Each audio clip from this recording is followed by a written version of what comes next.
Okay, to the war in Ukraine now, and Ukrainian authorities say their forces targeted a Russian ammunition depot in the south of the country overnight, resulting in a massive explosion captured on social media.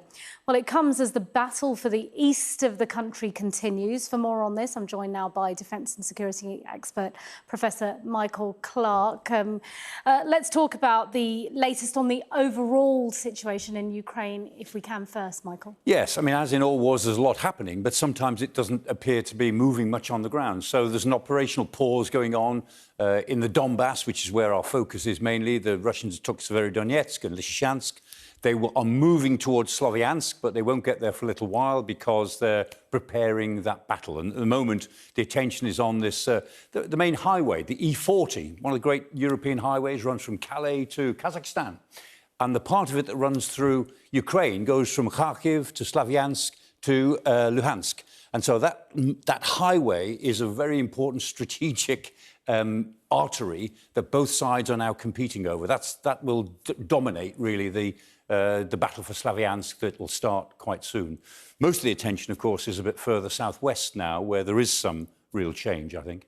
OK, well, let's take our viewers there then and look at the city of Kherson. What's happening there and, of course, the surrounding areas? Yeah, well, the Ukrainians began this big offensive 3 weeks ago now, and they're moving to the northwest of Kherson, and they're trying to move in on Kherson city. They expect to be able to produce a strategic gain there, a big strategic gain, sometime soon. We'll see if they can. It's a tough one, but the next couple of weeks, I think, will be important.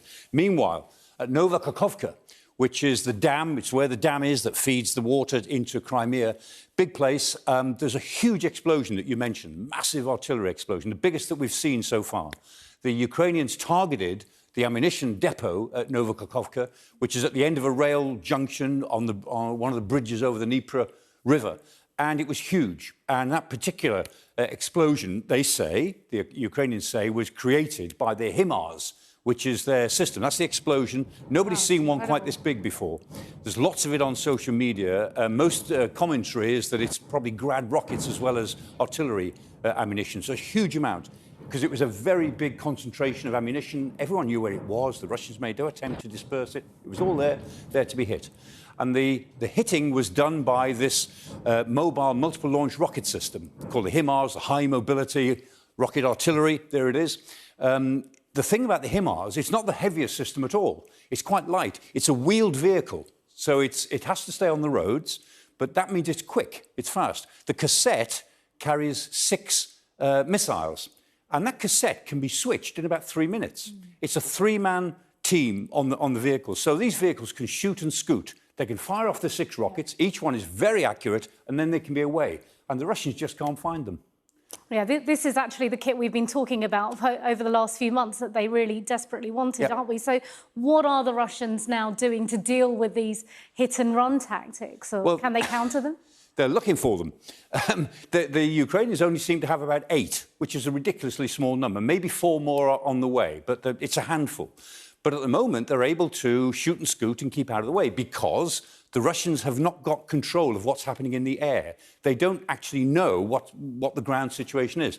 And this morning, American intelligence reported that the Russians are getting a series of, they said, hundreds of drones from Iran. So the drones that the Iranians have given to the Houthi rebels in Yemen, they're now going to give to Russia. President Putin announced today, or the Kremlin announced this morning, that Putin was going to Iran next week. So it looks as if the Russians are trying to invest in a lot more drones because they just don't have an image of what's happening on the ground. Unless they can get that image, unless they can get good intelligence, they can't find this small handful of HIMARS that are doing them such damage. And until they do, the fact is every night belongs to the HIMARS. Oh, fascinating insights to what's going on. Thank you, Professor Michael Clarke.